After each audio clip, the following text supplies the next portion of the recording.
Hey Facebook, hey guys, happy Sunday. It's it's your boy Kevin and Ahi right here. Um, we're here for our last interview for the whole series. Sorry it took a while just because a lot of things happened at that time. You know how the life of a dog trainer is. But I'm here with my best friend Heather, who happens to be a fellow NAPOPO Gold student, and she's a complete badass. and I just, and we have so much fun together talking dogs and just hanging out. And so we're gonna have a fun time talking about the aggression in dogs.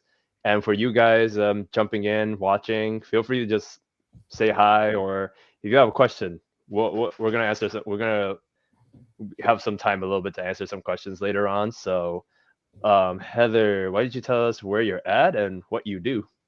Yeah, so hello everybody. My name is Heather Lowell, and I am up in Portland, Oregon. I do board and trains as well as I run a dog training school where I teach people who either have some experience or no experience with working with dogs how to do behavioral modification as well as aggression rehabilitation. So I started just in the general pet dog training world and somehow ended up working with mostly aggressive dogs, and now that has kind of become my niche is doing aggression modification. And so today I'm going to talk to you guys about that, what it looks like, some of the common myths surrounding aggression, as well as some things to look for when you're picking a trainer to help you with your aggressive behaviors, and some red flags as well as some green ones. Yeah, no, it's such a really good topic to talk about just because it's like it's so hard to work with. Yeah, it's hard to find a trainer that you trust to Mm-hmm. work work with things like that because it doesn't either it didn't help at all or it just made it worse Yes. and it Yeah. makes it harder for both of us, you know? So just being able to identify that, and there's so many, and it's a good quarter of people that just have dogs with aggression issue that are having like a hard time because they feel like their dogs are just a huge liability and they're afraid of just bringing them out, and it's just hindering them, you know. And it's good to talk about this. I have clients that, you know, we talk about aggression a couple of times, and just being able to have this interview to just copy and paste and just have them listen to it or go back on Facebook to listen will be such a good resource. And coming from you, Heather, it's going to be just chef's kiss. Mwah. I appreciate that. Well, something you just mentioned, you're talking about kind of the stigma around aggressive dogs and how people feel like they, they can't take their dog anywhere. I actually, one thing I want to talk about is the reverse side of that, which is one of the red flags I see with dog trainers in working with aggressive dogs. And those are the trainers who say never to leave the house with your dog, or never to walk your dog, never to take your dog outside of a specific zone. And granted, there are situations with some pretty extreme cases where I might suggest that, but it's Mhm. very far and few between. And I think one thing that you want to look for with a dog trainer when you're dealing with aggression is if that trainer is actually able to identify the root cause of the aggression. And what I mean by that is, you know, oftentimes you'll see a dog barking, lunging on leash at another dog, a person, a trash can, a bike, whatever the trigger may be. And to us, that presentation is aggression, and we see it as a forward, confident aggression.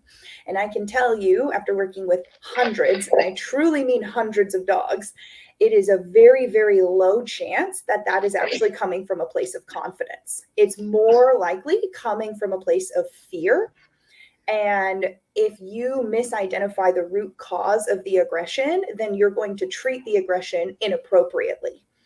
And so that's the first thing is you want a trainer who's asking the big questions of when did this start? What have you tried? Have you tried, you know, doing any counter conditioning? Have you tried existential feeding? Have you tried, working around the trigger or creating an environment where your dog feels safe outside of the trigger and having set behaviors that you can pull out of your pocket in those critical moments? Because with aggression, most of it stemming from fear. If you think about it, in our kind of modern approach to aggression, one of the red flags is if you have a trainer who says, I can get any dog, hands down, within 20 minutes to walk on leash perfectly. It's a big red flag. No, yeah, that's like even for me, I flinched with that. I was just like, no, and I've heard things like that too. It's just how people market these things is insane, and like, yeah, I agree, and I totally do it. I always, ask those big questions, to my clients. I'm like, okay, how long did it start?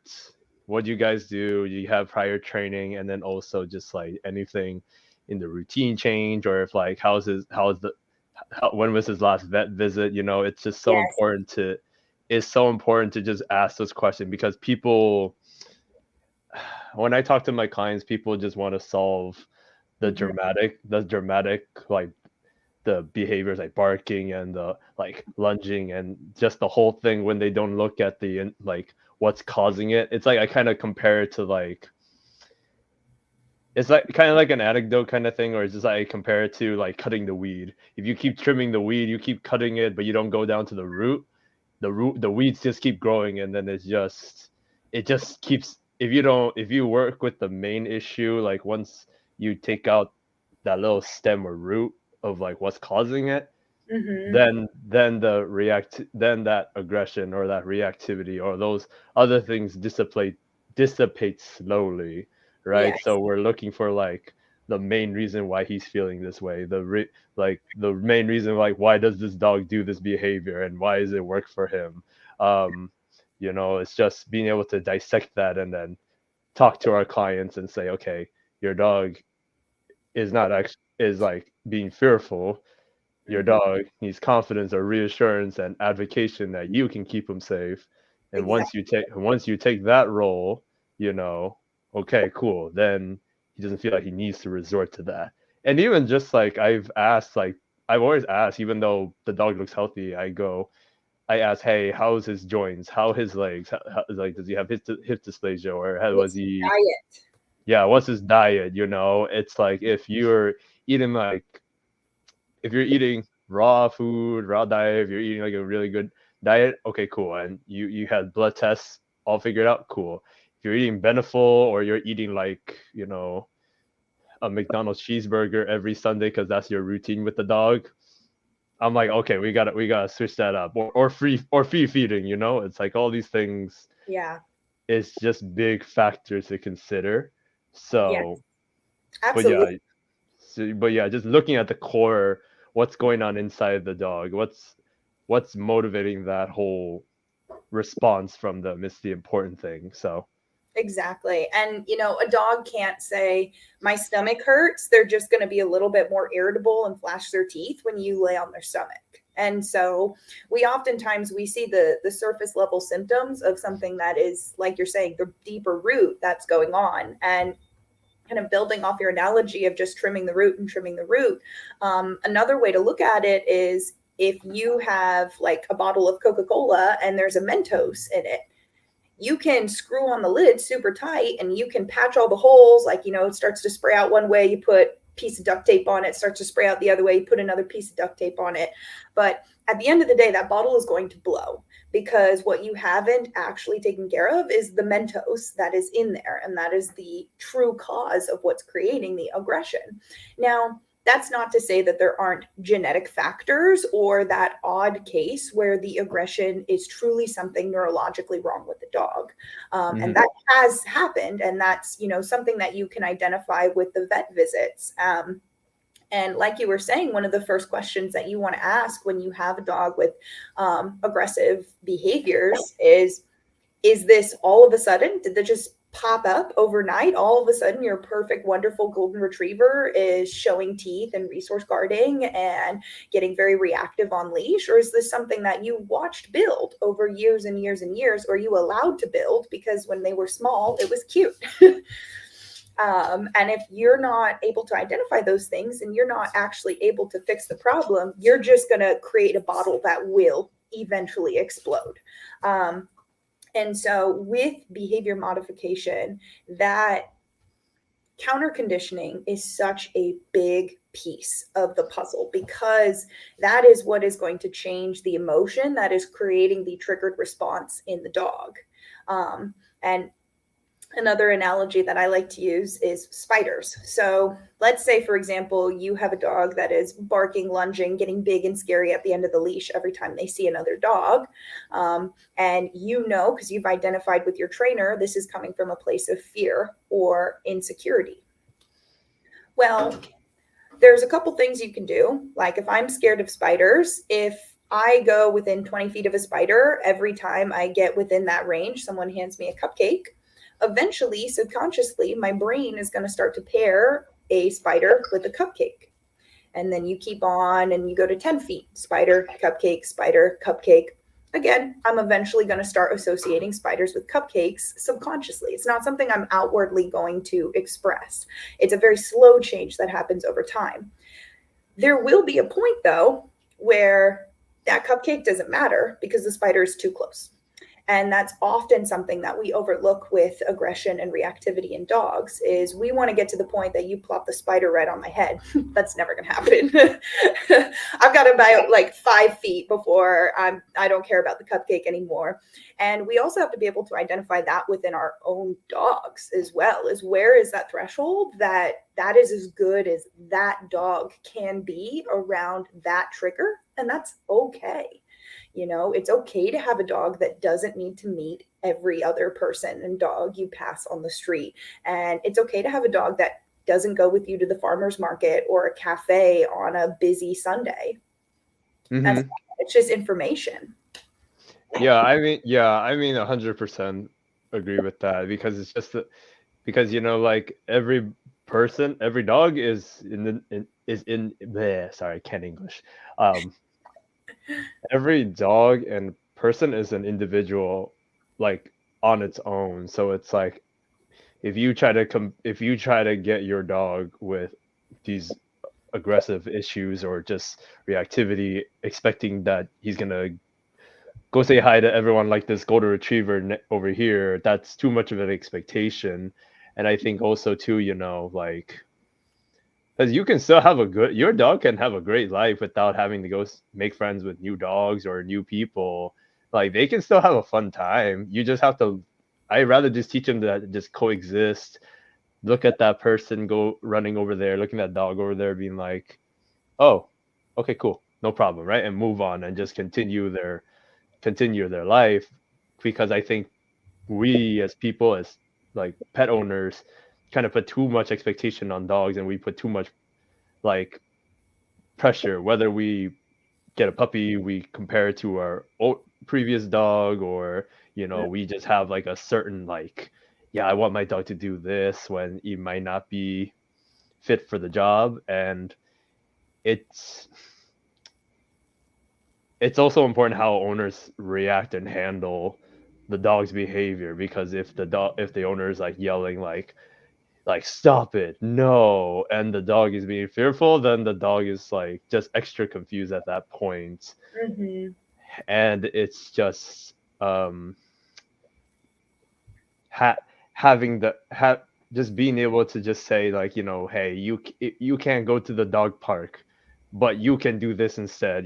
Just being able to be like giving other options, that your dog can still have a fun time with life and not be in the house like a prisoner, because Mm-hmm. all our dogs are in the house like almost the entire day, and we take them out only for like 2 or 3 hours Yeah. of out of 24 hours, and some dogs, between genetics, or when someone adopts a dog from like a ranch that were just bred from other ranch dogs, and then they do move to a suburban house and they say, "Oh, he's just chasing cars. He's so reactive to people and dogs."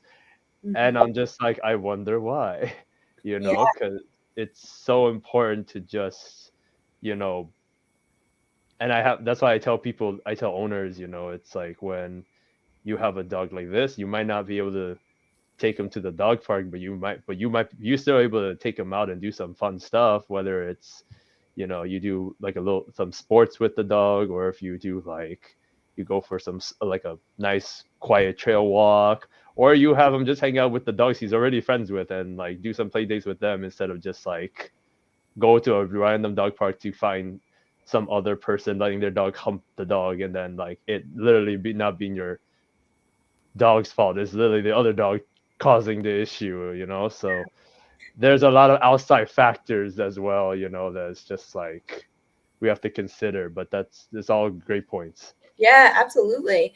And something that you're just talking about is that the kind of aggression that pops up from lack of purpose in dogs. So, I mean, dogs do want purpose. They want to have something that they do that is fulfilling and to feel fulfilled. And unfortunately, because we are humans, we can't look at behavior unemotionally. We look at a dog's behavior and immediately anthropomorphize or place an emotion upon that behavior. And so then we look at what our dog's doing and we quantify that in either it's a good behavior or a bad behavior, when in reality, there is no such thing as a good behavior or a bad behavior. To Hmm. your dog, if they enjoyed it, they will do it again. If they found reinforcement in it, they will do it again. If they found it to be aversive, they will most likely not do it again. And a lot of what we deem aggressive, bad behaviors are created out of boredom and lack of understanding that that dog is just finding its advantage in that behavior. A big one that I see is accidentally created often with younger puppies is teaching puppies to pull and bark and charge up to other dogs. And where that comes from is in the beginning, you have this cute little tiny puppy, you put a harness on it and it sees a person and it's so excited to go see the person, and it pulls, pulls, pulls all the way up to that person. As soon as it gets there, the leash goes slack because it got exactly what it wanted. It got up to the person. There's no longer a need to hold the leash tight. That's negative reinforcement. And then the person reaches down and pets the puppy. That's positive reinforcement. And what people don't realize is over and over and over again, you are nepopoing a very strong behavior in that dog to pull like hell up to the things that it wants. And not only is it going to get that huge release of pressure and the negative reinforcement when it gets there, it's also going to get that secondary reinforcer of getting there. And you let that perpetuate until it's no longer cute by you. Now you have a 6-month old dog that is 50, 60 pounds and is dragging you down to your face. And now it's a bad behavior. Now it's a problem. Um, Hmm. when in reality, that was something that you created with that dog. And I do oftentimes see a lot of what we deem as aggressive or bad behaviors are actually learned behaviors that owners accidentally create. And they do that a lot with the leash, because whether we like it or not, whether we are choosing to make it happen or not, operant conditioning is always happening. Dogs are operant animals. They are always taking in feedback and receiving reinforcement, whether we give it to them or they give it to themselves. And they are also avoiding aversive things and avoiding things that are unpleasant. So I think one of the best things that you can do as a dog owner when you do have a dog that is starting to show those early signs of reactivity, which the early signs of reactivity are very friendly, they're very social, excitable behaviors, just recognize that if you constantly reinforce that behavior, that is a behavior your dog expects to continue to be reinforced in for the rest of its life, and that dog will anticipate that. And the lack of that then creates frustration. And we all know frustration creates outbursts. There's not a single person who can say they have never acted on a frustration, but we expect our dogs to never act on frustration, even the frustrations that we create. And so it's also important to note that a lot of the bad behaviors and aggressive behaviors are created. It's something we do accidentally. Hmm. I mean, to be fair, I've seen people frustrated, and it's a lot, and it's hella dramatic. And then I'm just like, just someone, just having like a Amazon package not delivered on the day of, and then people are pissed off or like, I didn't get my thing in time, and I'm just like, okay, like, don't get too, and just what you said about the polling and things, that's a good point. Even like like puppies, they're 8 weeks old and they're small, and then it's like jumping. Jumping becomes like one of those issues that's just like they wait till the dog gets like 80 pounds or like when if they start hitting people's crotches and jumping, that's when it's like an issue when you encouraged it like long ago. And I think also just just being the just which is like being able to teach owners to just have their dog coexist from like a young age. It's like how it's like how we teach kids like just not to go up to random strangers and things, and like we're going to the malls, we're going to like grocery markets, and we're teaching our kid to be okay with all these people around. It's kind of the same. I feel like we have to do with the puppies. It's like, look at that, look at this, okay, cool, you don't have, I just need you to be okay with it being around and then not going up, and then Yes. like here and there go say hi to this person here, not the dog lover that's gonna be like, it's okay, I'm good with dogs, it's okay, I love jumping. No, I swipe left for those people, and I just go with like the more chill people, the more respectful people that are gonna listen to my rules around my puppy or dog. And Yeah. then just like having people go up to other dogs with their puppies, it's kind of a risque like thing, Yes. because working at Petco for a few years, I've had some experiences where they said their dog's friendly, then their dog was just like extra tight on the leash, or like the dog was snarling on the leash, and I'm just like, oh no no no no no. I think we're good with skip. I think we're good with this one. Thank you though, and Yeah, and I mean, to your point of the he's friendly, people really don't read body language. Like the average, like if I was to pull just the average Joe off the street and sit them down and ask them to tell me what their dog is trying to communicate with its body language, our understanding of body language is a very, very low tier. Um, and we see excitable behaviors often as aggressive behaviors. And also, we see aggressive behaviors as excitable behaviors because they look very similar. A dog, if I was to just say there's a dog pulling on lead, tail up and wagging, ears erect, eyes on your dog, pulling forward, that could either be a very social dog or that could be a game bred pit who's about to come mess you up. Those are both, mhm, I just described the exact same thing, but they could mean very different things.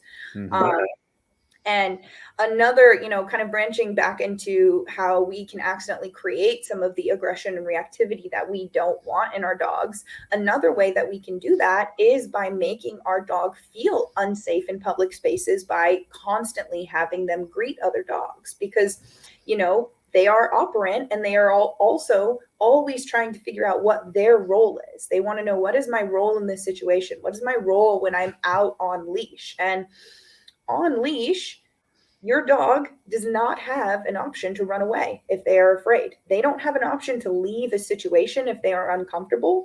They're essentially a trapped animal. And we talk about fight or flight in dogs. Well, we just took away flight. What is our only option? Our only option is then to fight.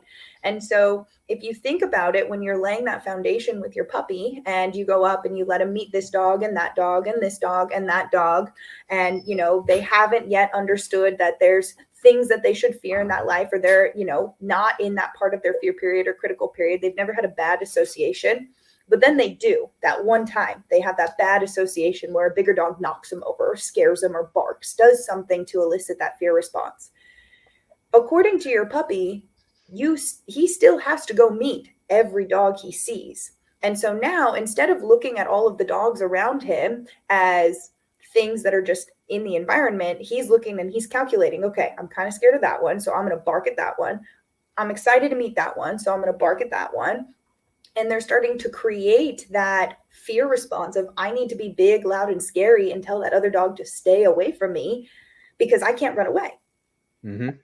And so that's also something to keep in mind with, particularly dog aggression. I do see that dog aggression, if it's not genetic, which there is definitely a genetic component to dog aggression, but I do see owners accidentally create dog aggression. That is one of the most common types of aggressions that I see Mhm. owners create is dog aggression and fear aggression. Yep. Um, because they don't recognize that that puppy has one option, and that one option is to be big, loud, and scary and try and get whatever thing they're scared of to move away from them because they cannot excuse Mhm. themselves. Yeah, and then just thinking about that, there's another factor I feel like we humans create too is I feel like we over push our dog's threshold when it comes to like Yeah. handling like other dogs. It's like you hear the stereotypical thing where you see people say, "Oh, let them figure it out." Oh, like let them figure it out and it'll be fine, right? But then if your dog isn't good at social cues, isn't good about like giving appropriate corrections, or like isn't has been around bad influences that creates this dog's behavioral language, right? Then if I let this dog try to correct this dog that's gonna hump him and or go past makes this dog threshold go high, then I can either then I'm giving this dog the opportunity to practice this aggression and like Mm-hmm. see show him that okay that this behavior works because this dog got to stop. But then like now we're stuck with a dog that says that's like, okay, this works. This kept the dog from humping. I'm just gonna do this now so they stop doing so they don't do this to me.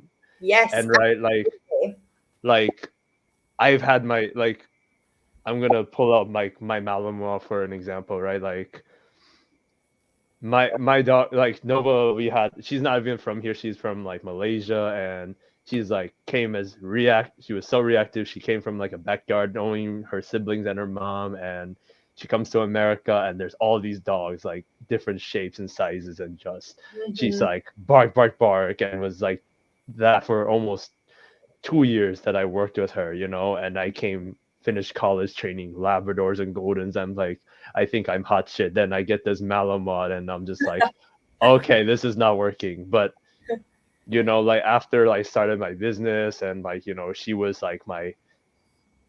my right hand partner, and she kind of helped me like she was the only dog at the time, so it was like just her being like the test dog, the dog that was like I put around the other dogs, and it was like having boarding trains and having all these assholes around the house, kept pushing her limit, and it was just too much for her, right?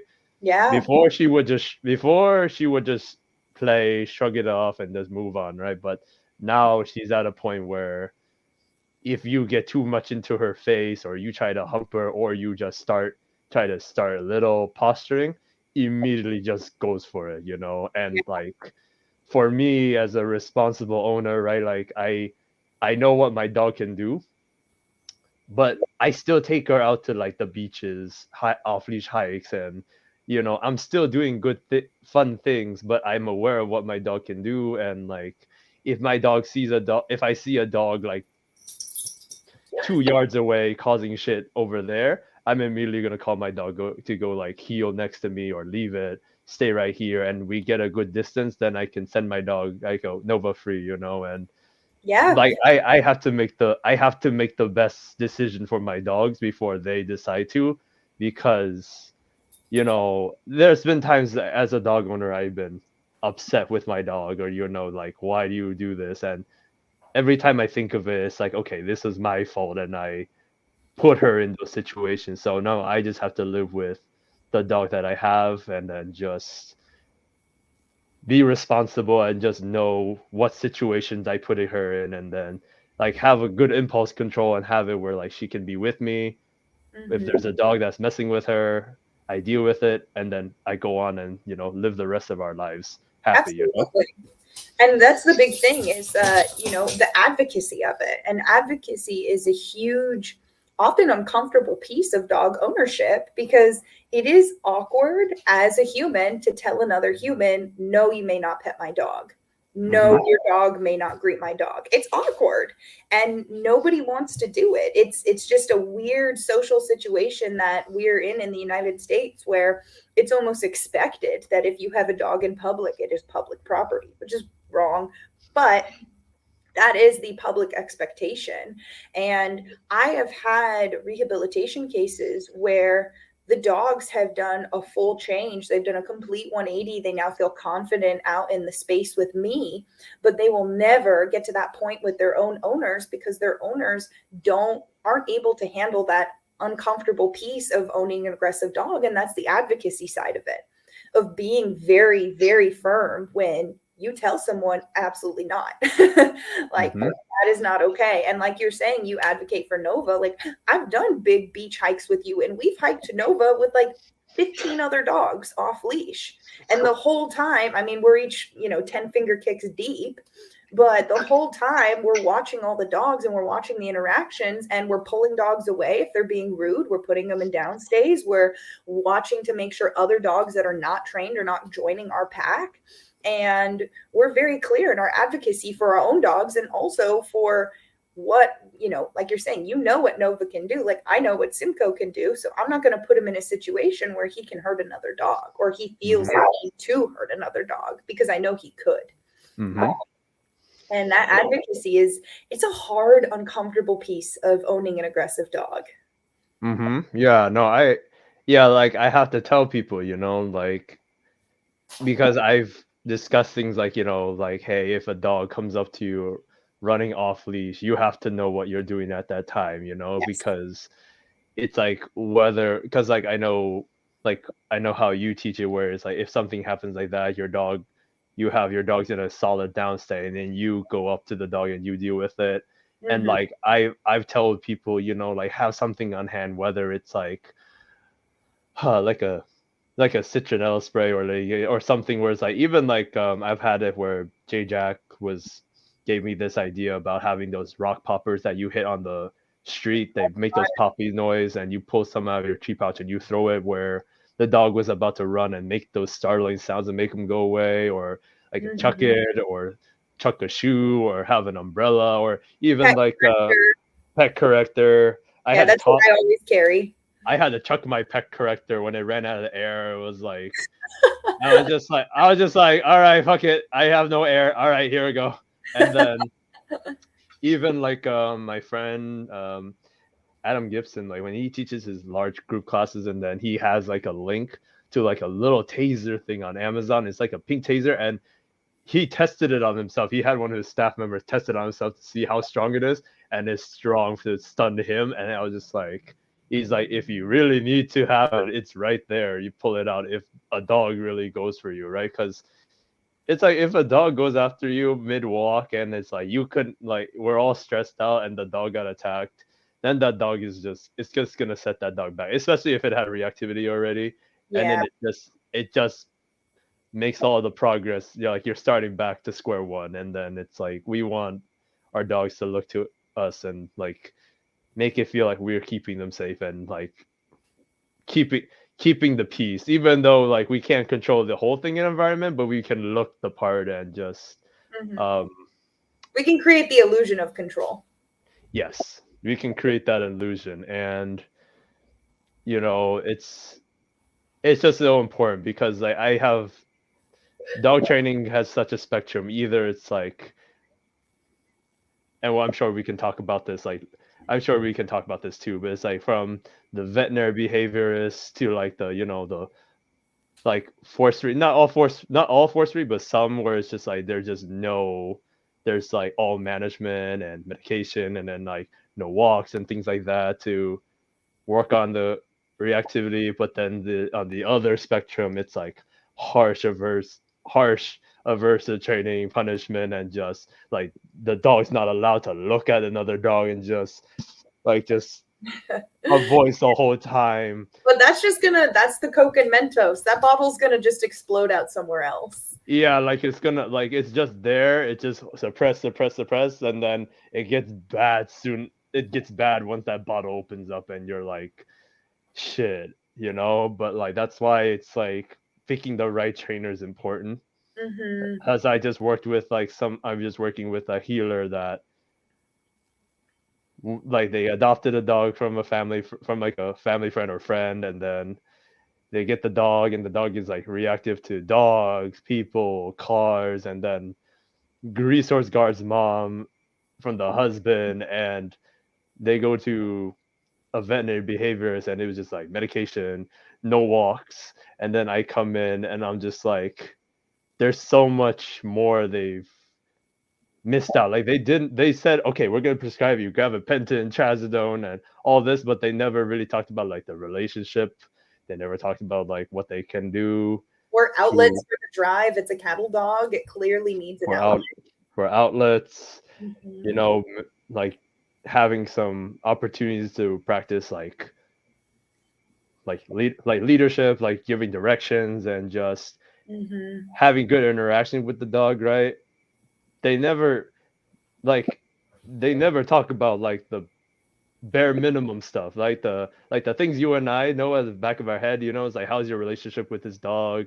It's like like is it good? Does he blow you off? Does he give you the middle finger when you tell him come, right? It's like all these things where it's like they know they know this this much, but then like they don't talk about the practical stuff, like Yeah, relationship wise, you know, exactly. outlets, and like they know how much to prescribe your dog medication wise, but they don't know how to like tell you like, but they won't tell you like dissecting the behavior, being like, okay, your dog needs a solid relationship with you, you know, no bed, no furniture, and just Mm-hmm. total reset.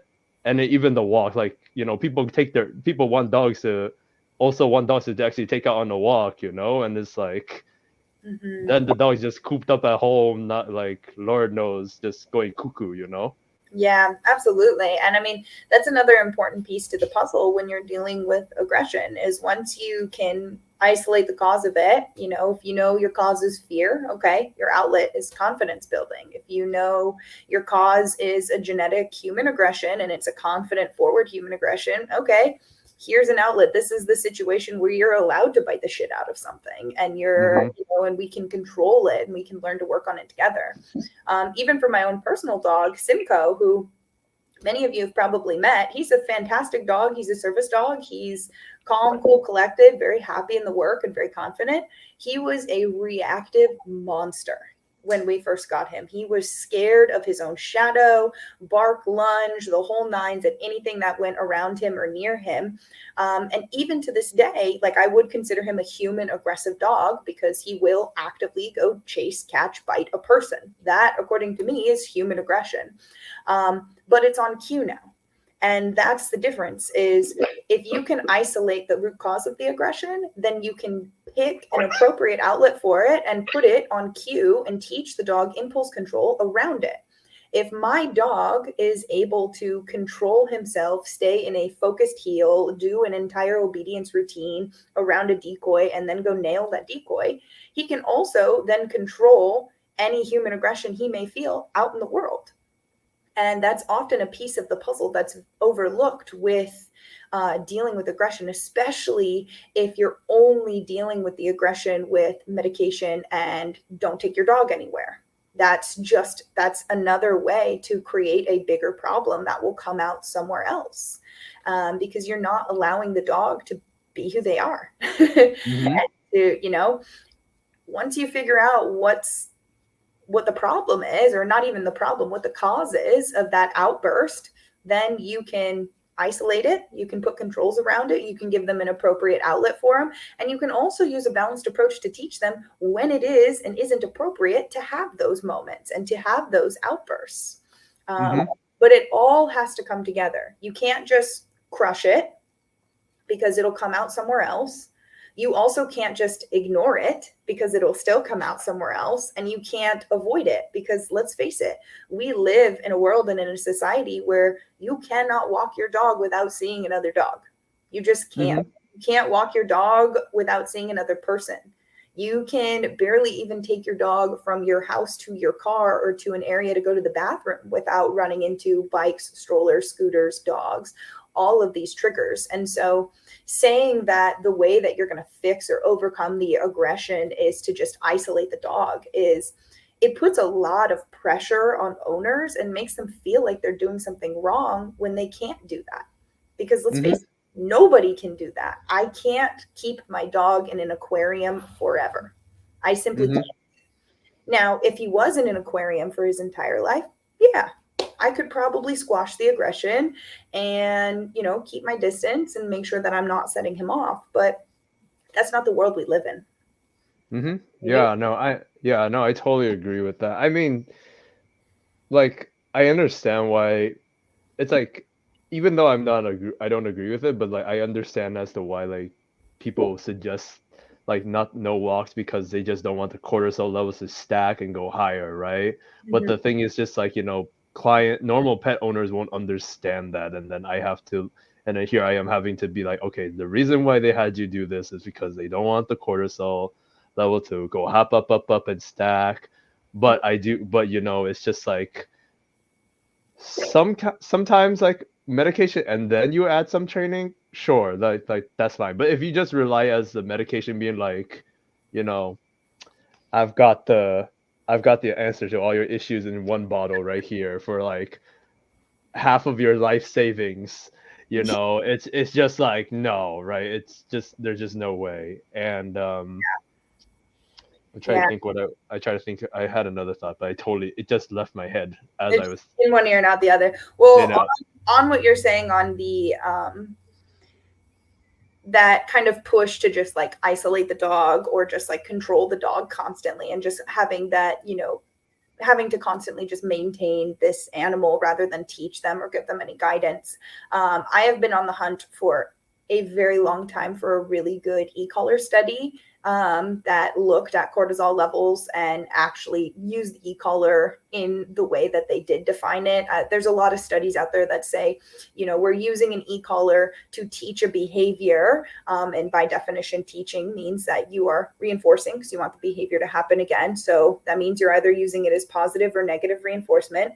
But then if you look at the actual methods of the paper, they're defining their negative reinforcement as stimming to the level that the dog yelps or stops behavior, which again, by definition, is not negative reinforcement. That's positive punishment.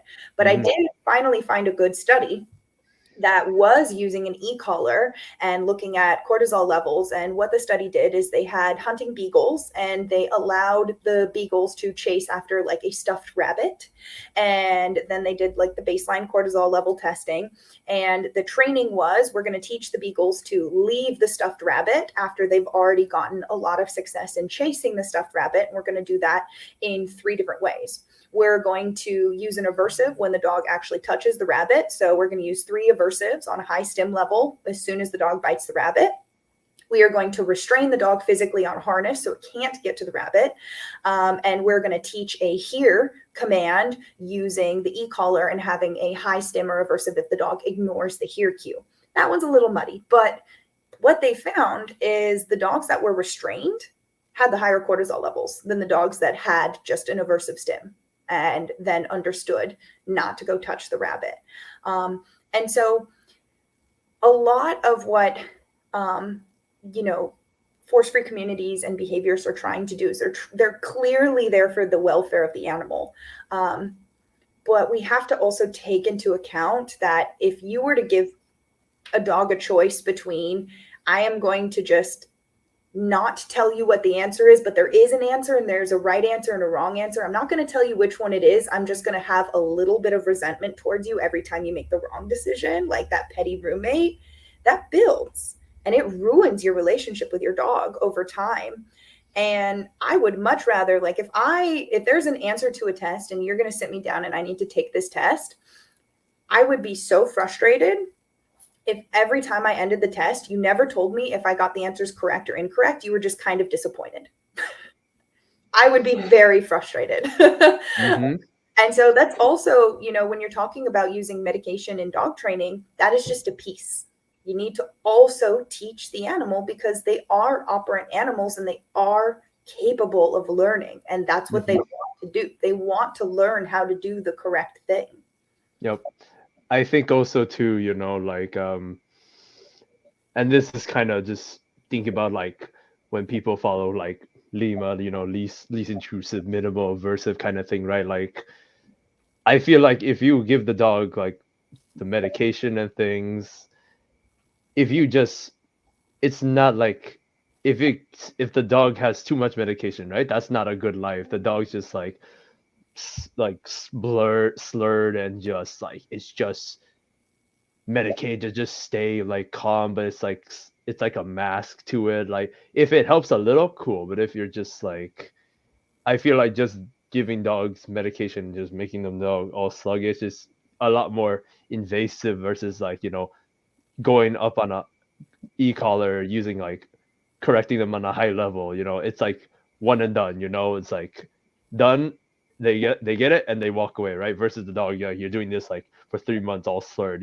So it's definitely like it's it's important that people understand. That's not a life I prefer with my dogs, not especially, and then not a life for your dogs, Heather, and then um even the owners. It's just like I guess some trainers, we always talk we talk about how it's like sometimes people say, it's the owners, not the dog, and sometimes like it's not even what the owner themselves. It's just like how they're treating their dog or what habits they're letting the dog get away with, or just like when they baby their dogs, it's like okay, you're treating them like a kid, but you gotta treat them like the right age appropriate kid, not just like a 5-year-old kid like all the time. Yeah. um Respect them and treat them like a dog. Yeah, Right. and it's just like sometimes it's like, okay, this 80-year-old lady has like a working border collie because it looks like their border collie from a rescue like for 15 years. It's just like certain circumstances where it's just like, okay, I don't know how you end up with this dog, but you're with this dog, so I gotta educate you on like what you got, Yeah. right? It's it's really rare that I have to be like, it's you, but it's like I just tell people more like, okay, it's more like is how you're treating the situation. It's how you're like handling the situation, is how your relationship is. And once we tweak it, I get text messages like saying, we did this. He's doing so good now. And like just the dogs being sensitive to context change and Mhm. showing how just seeing how you change your interaction with them makes a big difference. Yeah, absolutely. Because dogs want that interaction and they want to understand how to do the right thing. That's a really big piece of it. And oftentimes, like you're saying, it's these things that we deem as aggression are oftentimes not aggressive at all. They're not coming from a place of, I want to go chase, catch, kill that person. I want to go chase, catch, kill that dog. It's a lack of communication and also frustration because the dog does not have a better way that they know how to communicate their needs to you, Hmm. because you're not receptive to that communication and you also don't have a way to talk to them. Like we have to keep in mind, dogs are non-verbal animals. And so the more we say, the less we matter. Hmm. Yeah, I know we have like we have too much monkey chatter. That's what Nelson Hodges says, and it's just like, his seminar when I was at my first conference was like, if you want to train your dog, shut your mouth was just chef's kiss, It was perfect, It's like I see clients that look at me when I train their dogs and they're like, wow, you said you didn't say that much and my dog just did a bunch of things for you. I'm just like, it's because I'm clear on how I communicate. I use my body. I just needed to use my words here and there. Mhm. And, like I'm very fluid with the dog versus, we have to help the owners be as fluid as well, like just whether how you send a dog to place, or like, just how you like get so many people are like have to be so excited when they say yes and like good boy, and I have to be like, you can say good dog like you're at a library, you can tone it down, right? Because right, like we want calm dogs, we want like very like solid temperament dogs, right? But if they're like hella excited all the time and they just like wonky like Cocoa Puff mentality, it's like we can't really. It's like it's really hard if the parents keep like doing that all the time. So it's just like Yeah. how just being able to like know how to use your tone as a tool, being like be clear with your body language, and like instead of being like sit, stay. I'm gonna call Kevin if you don't listen to me, dog, and then blah blah blah. It's just like it's just like no, we talk too much. We need to keep it simple. Like I tell people like you work with horses. It's like yeah. It's like if you talk to your horse like you talk to your dog. Yeah. No, I'm like treat your dog like a horse. Yeah. Like just a little bit. Yeah. So it's definitely a big thing. I once had a client tell me that whenever their dog was doing something naughty, they would threaten to take it back to the shelter, and they would actually put the dog in the car and drive to the shelter. And they were convinced that that was actually working. And I was like, actually, you're just reinforcing these behaviors, because anytime your dog does something naughty, it goes for a car ride, which it clearly enjoys. But, like you're saying, we got to talk less. And this is something else you were just talking about, like place command. Another important component for aggression is we cannot control our dog's interpretation of punishment. And what I mean by that is, we talked a little bit about doing like an aversive stim when the dog touches the stuffed rabbit in that study. But oftentimes people will go to the other end of the spectrum when they're dealing with aggressive dogs, and they want to just like punish the outburst, punish the moment that they consider to be the dog is doing a bad behavior. Now, something to consider is if I'm a nonverbal animal, like if you're not talking to me and I'm just standing out in a field, at one point you just slap me across the face, just slap me clean across the face. I can think of a million reasons why that might have happened. I don't know. The sky was blue. I stepped forward with my right foot. Maybe I wasn't talking enough. Maybe I looked at you funny. But if you don't tell me why that punishment is coming, I'm going to create my own interpretation of why that punishment appeared. And your dog is going to do the same thing. So if you have a dog that has aggressive outbursts, whether it be towards people or dogs, and your first thought is to just immediately punish the outburst, there's a chance that your dog is immediately able to recognize, okay, that punishment happened because I barked at that person, or that punishment happened because I didn't bark soon enough. That dog looked at me because it was a black lab, because a crow flew over my left shoulder, because a semi truck drove by.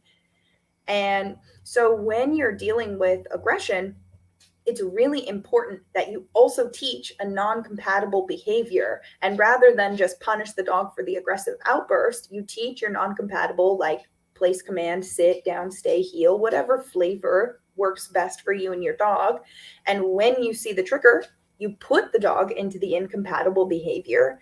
And then the moment they break that incompatible, or they break their sit, or they stand up from place to bark, and then you add your punisher. It's not this random punisher that they don't understand where it came from. It's, oh, well, you have taught me through several repetitions to place when you say place. And there's leash pressure that shuts off when I go to place. So now if I stand up, I turn on leash pressure. Okay, your dog's like, that's punishment. I go back to place. And that's a big component. And that's, the first red flag I talked about is those people who say, I can fix your dog in 15 minutes. That's what they're doing, is they're just punishing the outburst. And it may look like it works, because it might. Maybe if you have a really intelligent dog that's able to have a very spontaneous single learning event in that moment for exactly that trigger, but it's most likely not. That is most likely not what your dog is interpreting as why they are being punished in that moment. And so that non-compatible behavior, that relationship with your dog, being able to have cues that you can ask your dog to do that have a built-in always, not just the free shaped cues that happen and you get a cookie, but the cues that also happen through negative reinforcement, through the relief of pressure via leash or e-collar or prong collar, or spatial pressure. You have to have that as well. That's a very important piece when you're dealing with aggression. Mm-hmm. And Yeah. Oh, sorry. Go ahead. no, and I was going to say, if anybody has any questions about that piece of it or anything we've talked about, I'm also happy to answer more questions about that, because that's a tricky part of aggression rehabilitation, Mm-hmm. is, you know, towing that line between, okay, when do I actually punish the behavior, and am I punishing the behavior I think I am punishing? Mm-hmm. Yeah, I was gonna. We have one question here, but I'm gonna plug in real quick about something. Yeah, like when people go, I also feel like when they go to certain trainers, when they like punish through activity, I also feel like, once they feel like it's like people say, here's his remote with his button, they kind of get trigger happy, and Yeah. that and I also get like things. I also, there's a thing we like to call superstitious behavior, or what was it called? Like if you, Superstitious. yeah, yeah, like like if you let the dog see a person or a bike or thing and they're reacting, then you hit the dog, then you hit it with on high levels, and the dog's like, then it's like you get the dog might possibly think it was that dog from 30 feet away that Yep. caused this pain, and then it's just like more amped, or like people crank the pinched collar when they see the dog, and their dogs are just extra like, and then here I am, I'm like, okay, what happens when you don't crank that pinch collar and then the dog's fine? Or like we switch it to like one of the transitional leashes, the sidekick leashes, and like turn the head instead of pull up on the leash instead of crank, and Mm, it makes such a big difference. It's just like, like, because the pinch collar is like, it's good for correct, it's good for like using it for like certain correction and like helping the dog out, but like if you just crank it just because the dog, you're like, the dog's just like, I'm not. The dog acts like, these like the Terminator like workout, like I'm pissed, and I'm like, okay, let's take that pinch collar off. Let's try something else. or even just a flat lead. Like the amount of times I've been working with a client and they have a dog on like an easy walk harness or any kind of harness, and as soon as a dog goes by, they tense up and they tighten up. You Mm-hmm. know, it doesn't even necessarily need to be a specific tool that is even meant to be Mm-hmm. used in a negative reinforcement or positive punishment. It's Mm-hmm. anything. It's just your what you do in response to your dog is going to create some kind of emotional link. Yeah. And I would much rather control the variables and teach my dog exactly what I want them to do outside of those triggers, proof them slowly working up to those triggers, and then give them feedback if they did something incorrectly by leaving the cue that I gave them in the presence of those triggers. It's just a cleaner Mm-hmm. way.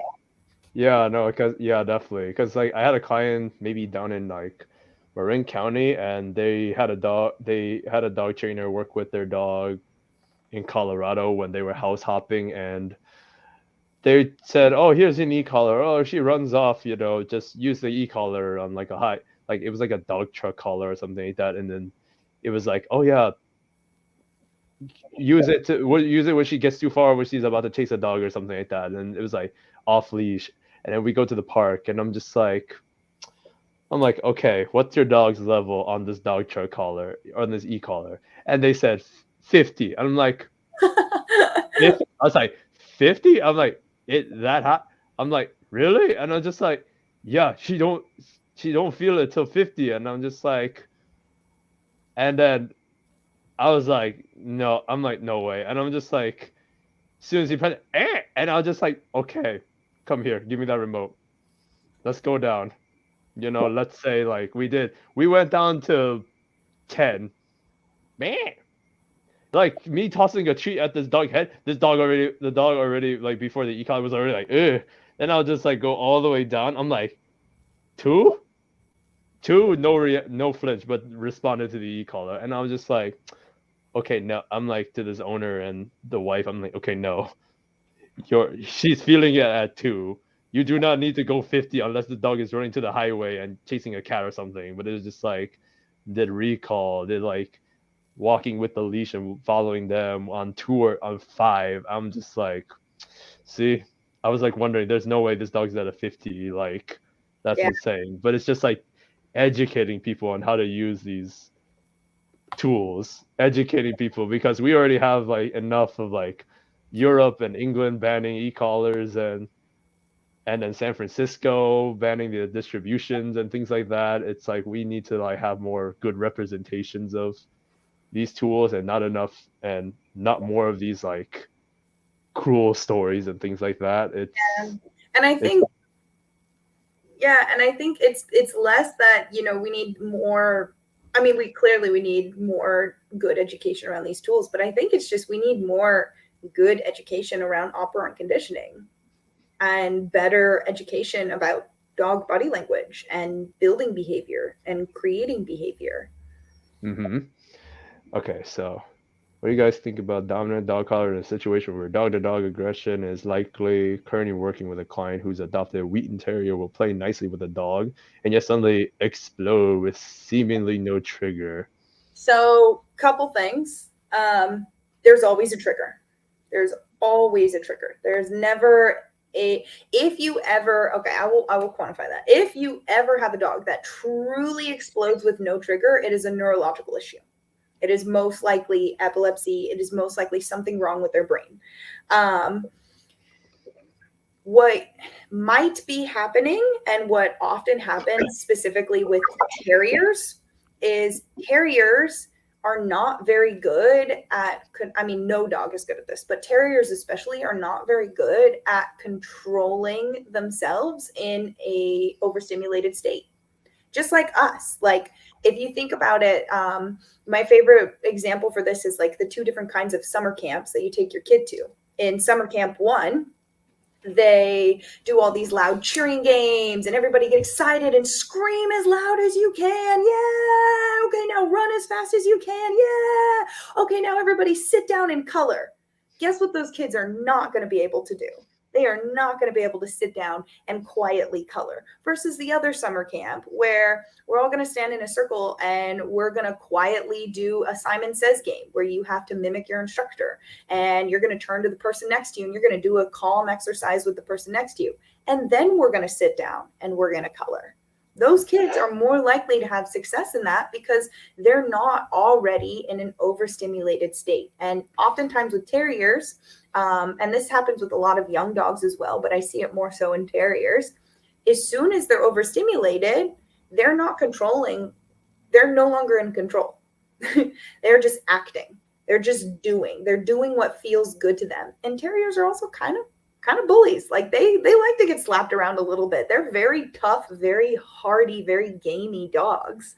And so as soon as they're overstimulated, they may no longer interpret the other dog's stop cues as stop cues. They may interpret those stop cues as just try a little harder, push a Mm-hmm. little more. Now, with a dominant dog collar, the purpose, for people who don't know, a dominant dog collar is like a slip collar that sits very high up on a dog's neck, and you can use it to add or relieve pressure to put a dog into a behavior or stop a behavior. I do think that if you're dealing with dog on dog aggression, a dominant dog collar, especially with a terrier, might be a better option than a prong, because you also have to recognize, is this dog a dopamine dog or is this dog an endorphin dog? And what I mean by that is, do you have the kind of dog that is more likely to go skydiving and get tattoos and hang out at a biker bar? Or do you have a dog that wants to go sit at a coffee shop and read a book calmly and eat a snack and just hang out? And if you look at this dog and you say, okay, you're tatted up, you're jumping out of planes, that is a terrier. You also have to recognize that a prong collar will release endorphins. That every time you prong a prong collar, it will release endorphins. And so you're also escalating that overstimulation with it. So I do think a dominant dog collar is the correct tool. But I think that dog should probably not be playing with other dogs, or at very least, you could watch the behavior and watch for the second that other dog starts to get into that overstimulated state and have perfect recall where you can call your dog back out of it and Mm-hmm. redirect them into something else. Or another example of like an activity you can do with a dog like that, that is overly that is not good at thinking in an overstimulated state, which is all dogs, but is the cheer and settle. So we do this in one of my schools where we have an excitable young puppy and we all run around the room and we cheer and we clap and we get loud and everybody's screaming and the puppy's running around and wagging and getting super excited. And then we all go silent. We say down and we go completely still. And the dog's running around looking like, okay, we were playing a game. That was fun. Now all of a sudden everybody's super boring. I don't know what to do. And eventually they get bored and they settle. And as soon as they do, we all jump up and we start cheering again. And you can use exercises like that to teach a dog how to self-soothe and come out of an overstimulated state, or go from a level 9 down to a level 2, then back to a 9, then down to a 2. So you can do a lot of exercises with that outside of the play, outside Mm-hmm. the moment where, in situations where you can better control Yeah. getting the dog out. Yeah, people wait till the dogs play and it's like hella rough and just the water's like bubbling out of the kettle too hot, and I just like I tell people don't if you want warm tea, don't let the water go boil too hot. It's just like if you see it bubbling, turn down the gas, slow Yeah, it down and yeah. like let it de-escalate. I mean even so with me like sometimes in the case where like in this case, like she's saying, my observation, playing in a large aquarium, the Wheaton was an angel. When we got on the porch, he lost his composure, right? Space Mhm, is such an important factor when it mhm. comes to that. Like, you know, because I run large field socialization classes, and like I do it in a big field, and just having the dogs be in a big space makes a big difference versus if I cram them all in a tiny Yeah, training room or like a tiny like space where the dogs feel like it's awkward. It's like shoving like 20 people in an elevator. It doesn't feel right. And I think just being able to like if you have like people with solid temperament dogs that can just learn to just be around them and not and just be like, okay, hey dog, and like not I think just hanging out with dogs is just as important too, not just like playing, but just be able to like lay down next to some dogs and just be like not learn to not play all the time, learn to know when to cool down. I think is important. yes, Um, exactly. but even just like the hot cold games, like people don't realize those kind of exercises until I bring it up, and then like when like I just worked with a couple with two corgis yesterday, and they're like, oh, and they start playing, and you go, what? And I was like, we don't know what to do. And I'm like, don't let the water kettle get too hot, And then I slowed it down, and their dogs are looking at me like, okay. And they're looking at me like, how'd you do that? I'm like, I saw the water boil, Yeah, So, yeah, absolutely. I mean, and even like with kids, you can see it with kids too. Like you can tell a 5-year-old that, hey, guess what? We're so excited. We're going to Disneyland. And they look at you and they start hysterically bawling. And you're like, wait, that was not the emotional response I thought I was going to get out of you. And that's because anything in an overstimulated state has a cellophane wall between every emotion. hmm Anything, yeah, people, dogs, horses, any animal. yeah. I think also too, like just the same as how we teach like puppies, I think we just like as owners we have to like be able to teach them from young, have them be really good about like self-control, like I know you want this treat over here, I know you want this ball, but hey, come to me first and then I'll let you go get it, or we might not, right? Or like just rules in play, like we yell at kids for pulling their hair, other kids hair, or like we tell kids, hey, don't kick that kid, like we have to teach dogs on how to interact with people and dogs a little bit, Yeah, like just being able to just simplify it instead of just like, okay, go play with them, your problem, not my problem now. Yeah. Just just watch their dog create like a ruckus. Like I have this Labradoodle, this shepherd, Old English Sheepdog Doodle mix, Poodle mix. He storms in the yard, and then we all go, "Oh, Merlin's here!" And then he comes in and just whoosh, big like 90-pound rabbit, just whoosh, and that's his. And I'm just like, "Okay, buddy, come here. I need to slow you down a bit." And they're just like, you come, they come. If your dog comes in too hot, it immediately is like a target for other dogs to jump on or like gang up on, and then your dog gets these outbursts that are like reacts in different ways. So you have to learn to set your dogs up for success. Yes, and also learn your dog's limits, because I think there's definitely a lot of dogs out there that you can teach them how to settle themselves, but there's also a lot of dogs that can't. There's a lot of dogs out there that it's on you as an owner, again, to step up and advocate for your dog and recognize that I have a dog that cannot always recognize when they are overstimulated and they cannot make a good choice, because they're, again, that's a human quality. A good choice, that's a human thing. There are no good or bad choices to your dog. Mm-hmm. Like even for Simcoe, there are certain times where I'll let him play with other dogs, and I can see the minute we've reached that overstimulated state. You could just see the pupils dilate. He gets in full I'm chasing rabbit mode, and as soon as we see that, he's done. Pull him off the Mm-hmm. field. You're no longer allowed to play with that dog. You're going to come back into me. You're going to take all that frustration out into a tug, and then we're going to settle. And maybe Mm-hmm. after you settle, I'm going to release you again. But I would consider myself a bad owner if in that moment I just let it go. I let it see what happened. I just assume my dog will make what I consider to be a human good decision. Yep. No, I don't, I do not let my dogs make any decision like that anymore. I'm just like, all right, come here. I was like, no, no, no, no. It's like we're gonna skip that. We're gonna play skip on that part and then like move the thing. And then also too, like I just thought of three other things. Like sometimes your dog is better when they deem when they pick the dog that they want to interact. Like I feel like like sometimes if I put Nova around like a this like very mellow temperament doodle, then she's like, oh, I initiate play, oh, I like you, right?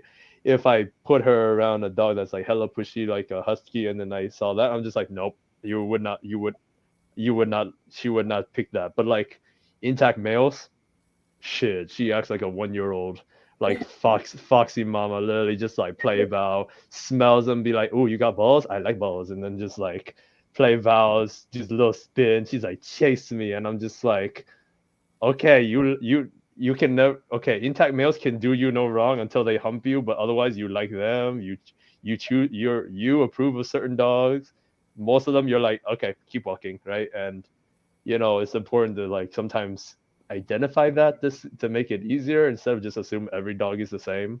Yeah. But age age matters. Like just because your dog isn't, just because your dog played with a hell of a ton of dogs from like 5 months old to like 10 months, doesn't mean he's gonna want to do it at like 3 years old or Yeah. 5 years old. It's like I as like me being 28, but like 14, 10 years old, I would play tag. I would play like all these physical games. Now I'm like, bro, my back hurts from just like getting off from the bed, or just like, like I have no desire to do unless, and I have less tolerance, right? Yes, exactly. And that's the thing is, we another kind of societal pressure that we put on dogs that I think does create a lot of accidental dog aggression and a lot of aggressive outbursts is because we as humans think it's cute to watch our dogs play. We put our dogs in situations where we want them to basically entertain us with playing with other dogs. But, exactly like you're saying, something to consider is if you go to a public playground and you see a bunch of kids running around playing, that's totally normal. But how often do you go to a public playground and watch a bunch of 40-year-old dudes chase each other around and like giggle and laugh and go down the slide? But we expect our dogs to do that. We expect Mm-hmm. our dogs to continue to go to the playground well past the period in their life where the play has served its purpose, because play has purpose. It's teaching dogs to chase, hunt, establish dominance, understand start and stop cues of other dogs, how to communicate. And once they've learned it, just like with humans, the play changes. And now, what play for your adult dog might look like is they play bow, they take 2 steps, and then the dogs just lay down next to each other. Hmm. Similar to adults, like how we interact changes when we get older. And that's something that we also need to learn to recognize in our dogs, because we might accidentally put them in a situation where we are setting them up to fail and have aggression because they don't want to constantly be surrounded by other little kids poking and prodding them and trying to initiate a play that they have since outgrown. Yeah, yeah, just watching dogs grow and just seeing the patterns, I'm just like, your dog might have outgrown that habit, and your dog might prefer a calmer environment. Your dog, like might want to roll on the ground, play bitey face instead of chasing another dog across the yard, and just Mhm. be able to understand like age does matter because age matters for people too. Yep. Um, but the other thing I also, because I kind of remembered a Snapchat of yours when you were with your boarding trains in the yard, is muzzle conditioning is always super handy, and it's like a muzzle dog is a safe dog, and like it's just like it's, especially we live in a world where you can get sued for almost anything. It's Yeah. like, and like I like muzzle conditioning. I tell people a couple of times, if you're really concerned, let's work on making the muzzle a good thing. Let's have the muzzle, not always come in when you have to go to the vet or like go to the groomer, like condition it, like play with the dog with the muzzle and get them, because I see dogs that play with other dogs with muzzles on, and they're like that 99 percenters. There's like 90% of the time they're really good. It's just that 1% that if shit happens, okay, cool, this dog's on muzzle, we can break them off and not have to worry about a whole like grab on or things like that, and Mhm. or just you people feel a lot more comfortable having like a muzzle dog. And Yeah. even like I've had this sweet old lady have like this dog on muzzle, and then I asked her maybe like a week ago, I said, how was your walks? And she's like, oh, it's wonderful now. I was like, yeah. It's like, yeah, as soon as people see my dog on the muzzle, they cross the street for me. I don't have to do anything. It's like, it's amazing. And I'm just like, see? Yeah.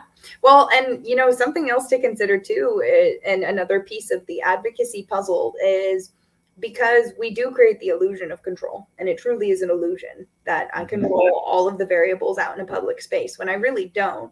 Um, it's unfortunate, but if your dog does not like other dogs in its space, and it absolutely will attack another dog within its space, it's a good idea to always have that dog muzzled out in public spaces, because it doesn't matter if your dog is in a perfect heel at your side, leashed and contained. If that small fluffy comes charging from across the park and jumps into your dog's mouth, which I have seen happen, the person with the aggressor is still the one, that's still the dog that's going to get put down. That is still the animal that's going to get in trouble for that entire interaction. And so muzzling your aggressive dog is just another way to advocate for them and keep them safe, because Hmm.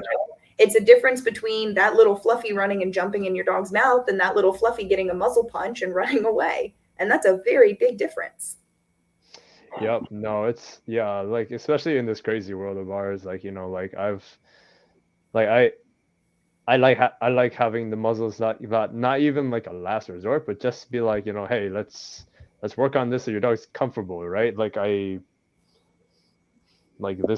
have four dog 4 out of 5 dogs. They go to the vet, no problem. The one dog, Charlie, was not okay with the vet. I'm like, all right, bring the vet tech over. I will hold him. I will put the muzzle on. I will show you his teeth. I will show you his eyeballs. I will hold his ears so you can stick the thing to check his ears. Yeah. Like, I will help you out. But like, if they were to bring him into the back of the room, in 5 minutes I'm gonna hear blood curdling scream and just and then like the one time they were like, you sure you want to take it, we're gonna take him to the back. I'm like, you sure? And like, you sure? And they're like, yes. I'm like, okay. They go in the back, and I'm like, here's his muzzle just in case. And like, and then I hear, wah, and I was like, and then they come up, be like, can you go in this room, and we're gonna have you hold him while we do the test. I'm like, Yep. and it's like, yep, here I come. I told you. Yep. Yeah. No, it's such a good tool. I mean, there's so many good tools, and there's so much good information out there, and also so much bad information out there on everything we talked about, on aggression, on the proper approach, on muzzles, on e-collars, prom collars, on how to find a good trainer. Um, but at the end of the day, like, if you are working with a dog and you are dealing with aggression, another good thing that you can look for when you're picking out your trainer is look at the other dogs that they've worked with, read their reviews, talk with people who have worked with them, look at their dog, literally look at the trainer's dog and how they interact with their own dog. um, and kind of put it all together, and also shop around, because Yeah. there's different things that may work for you, but sometimes there's things that may not work for you, and you have to be real with yourself and recognize that if your trainer is telling you things and you're just listening to that laundry list of management thinking there's no way in hell, that's probably a good indicator you should try something else. Because if you're not going to do it, you don't want to set your dog up for failure, especially with aggression, because aggression is, it's not going to go away on its own, contrary to personal to a lot of the things you may hear online. It will not just go away with enough love and cookies. It will not. It needs to be addressed and recognized for what it is, and it needs to be addressed appropriately for exactly the type of aggression, the cause of aggression, and how to go about modifying that aggression. Mm-hmm. Yeah, and then there's always that famous saying, management will always fail. So then if you don't have your umbrella, okay, then your next question is, what do you do then, right? So that's why it's like you have to learn to be like, okay, being out there with your dog, but know what to do if this happens, or like you know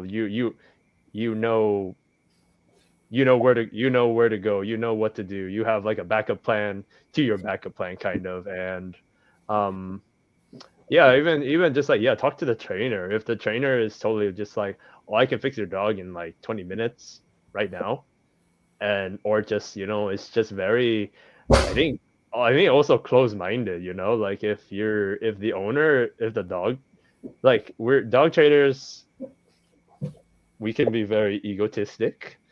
We can be like highway, or my way or the highway. Or we can be cool like me and Heather, and just like super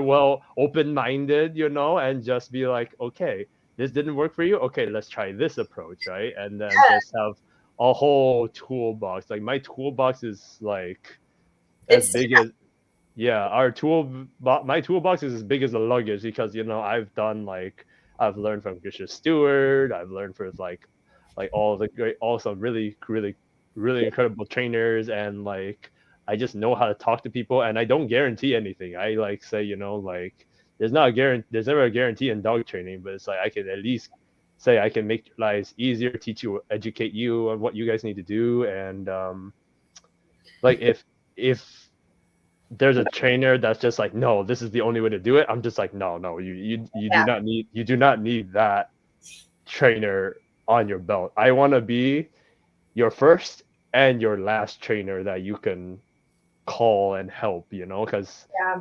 we're life coaches. We're like, we make nice connections with our clients, just like, we want to be your best.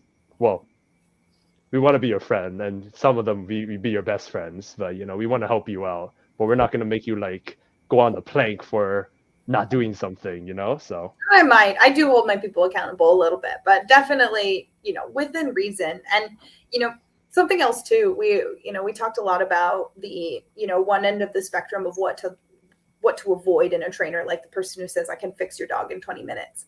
I want to hit on the other end of the spectrum and also say that another big red flag is if you are actively working with a trainer for years and they continue to tell you that you are the problem, that you're not doing this well enough, you're not doing your homework good enough, you're not doing enough treats, you're not doing this, you're not doing that, and you've worked with that person for months and years, that's also a red flag, because you want to find that good balance. And you know, it's really important to be realistic with yourself.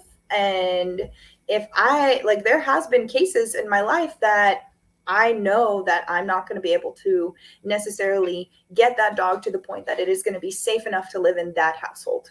And if I get to that point, I'm not going to say, okay, guess what? The dog is the problem. You guys are the problem. We either got to put the dog down or rehome the dog. I'm going to say, hey, that's about as far as I can get. Here's 6 other awesome trainers. Go bring your dog to all of them and see if they're seeing something that I'm missing. Hmm. That's another important piece to the puzzle, is exactly like you're saying. If that trainer says it's my way or the highway, and if this doesn't work, then the problem is you or your dog, that is a huge red flag in the industry. If what you are suggesting isn't working, suggest something else, because behavior is a science, and science is always changing, and it is trial and error. It is try something, and if it works, keep doing it.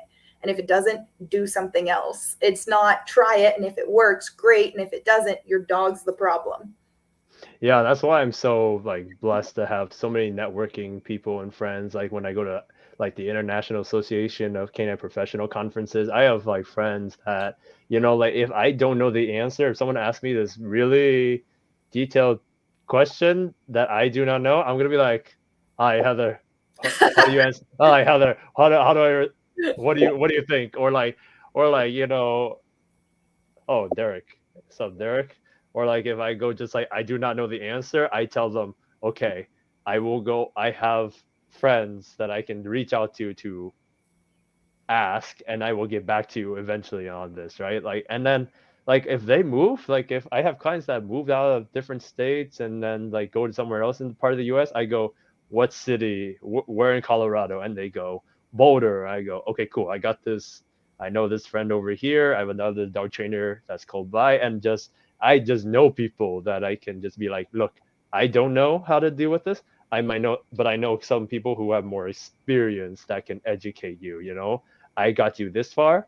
These people can take you farther, and even like workshops. I would totally be like, I'd be like, hey, there's a school workshop in the Bay Area with Heather, and I should say it's an hour from here. You should take some time off and like go there and learn, right? Because if anything, like more of my clients who have issue dogs, they learn so much more. They're just like they get so intrigued by it like later on, and then they become like little dog trainer apprentices. And I'm just like, and I say, listen, if you can work with this butthead of a dog and you you're soup and you get the hang of it, by the time you get your cupcake golden retriever or whatever dog next time, you're gonna be so experienced, Yeah, right? But absolutely. let's see. Derek says, always say I don't know. Dot dot dot. Period. See you in Cali. Yeah, Derek, you have to let me know when you're in Cali so I can make time to hang out with you, man.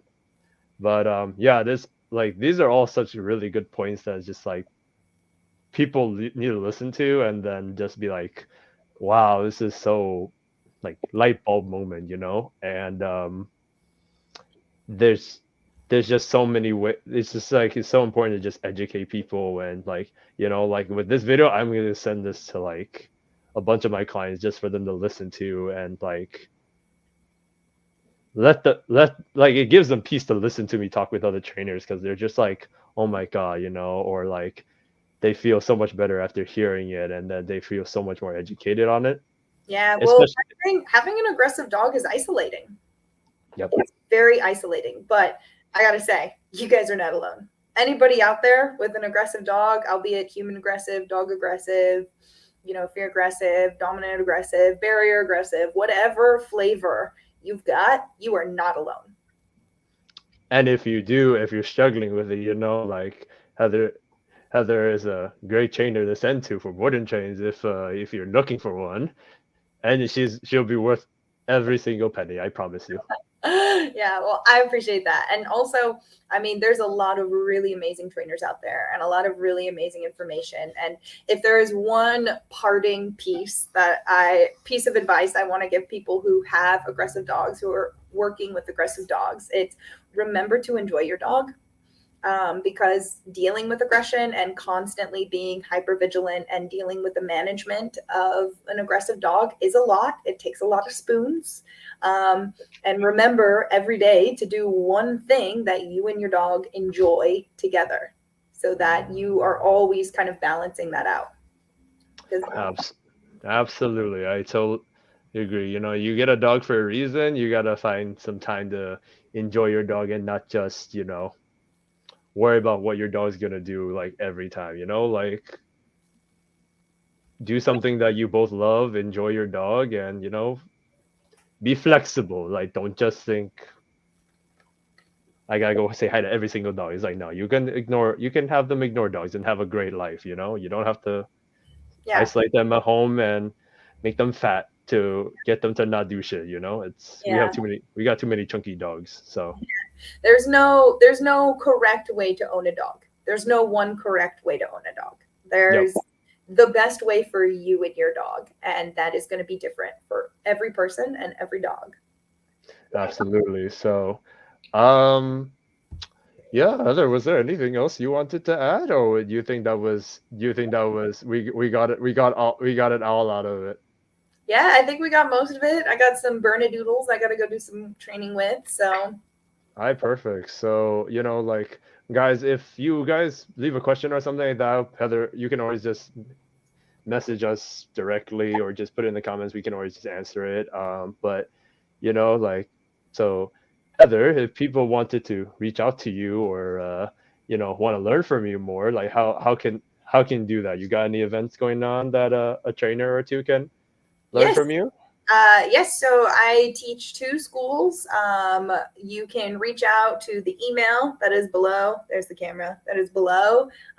Shoot me an email. You can also reach out to me on Facebook or Instagram. My Instagram handle is Canine Advocate Heather.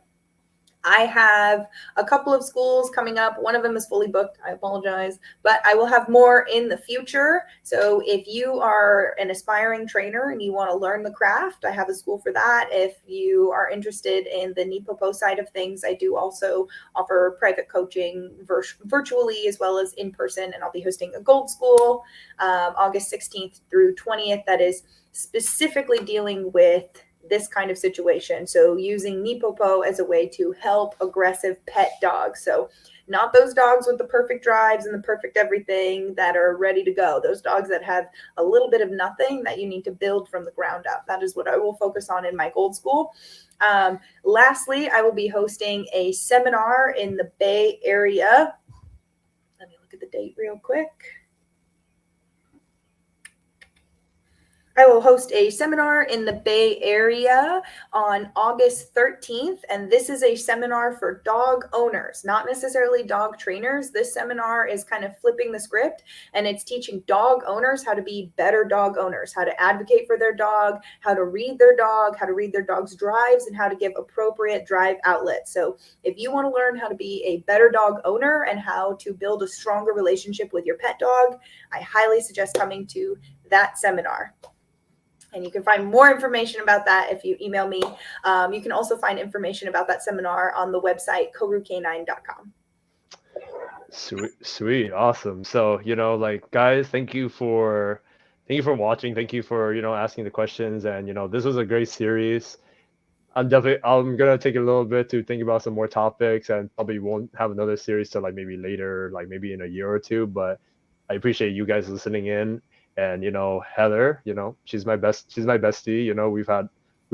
We celebrate Thanksgiving together. She's amazing, and I love this talk. It was amazing, so I much appreciate it. So, but I think guys, we're gonna sign off. We're just gonna say our goodbyes. But hope you guys have an amazing Sunday, and I hope you guys enjoy all the content, and we will see you all later. So have a good one.